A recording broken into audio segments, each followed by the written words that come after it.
እኔን ለመግደል እንደወሰናችሁ አውቃለሁ።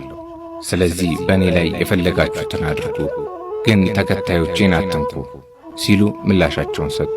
አቡነ ጴጥሮስ ችሎት ሲቀርቡ ለፍርድ የተሰየሙት ዳኞች ጣሊያኖችና የጦር ሹማምንቶች ሲሆኑ መካከለኛው ዳኛም ኮሎኔል ነበር።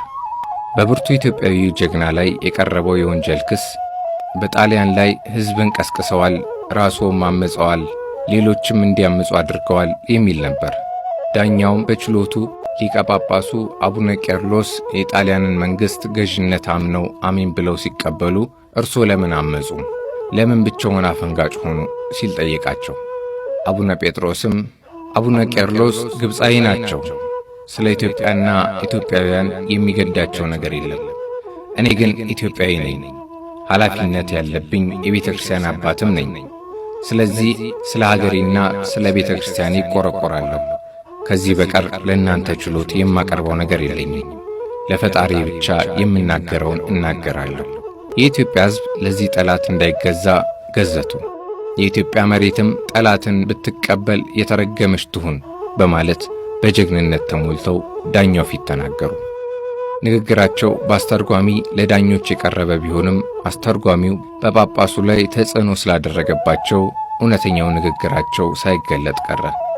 ቀጥሎም ብፁዕነታቸው በፍርድ ችሎት ላይ እንዳሉ ሕዝቡ ሁሉ ስለሳቸው እያዘነ ሳለ መስቀላቸውን አውጥተው እየጸለዩ ሕዝቡን ባረኩ። ወዲያው የሞት ቅጣቱ ፍርድ ሲሰማ ሕዝቡ በኢጣሊያ የእጅ ሰላምታ አይነት እጁን እንዲያነሳ ታዘዘ። አቡነ ጴጥሮስ የሞታቸው ሰዓት መድረሱን አውቀው የእጅ ሰዓታቸውን ከኪሳቸው አውጥተው ተመለከቱ። 5 ሰዓት ከሩብ ይል ነበር። ፊታቸው ላይ ምንም አይነት ፍርሃት አይታይም ነበር። የሞታቸውን ፍርድ ያነብ የነበረው ኢጣሊያዊ ዳኛ ግን ይንቀጠቀጥ ነበር። ታላቅ ፍርሃትም በፊቱ ላይ ይታይ ነበር።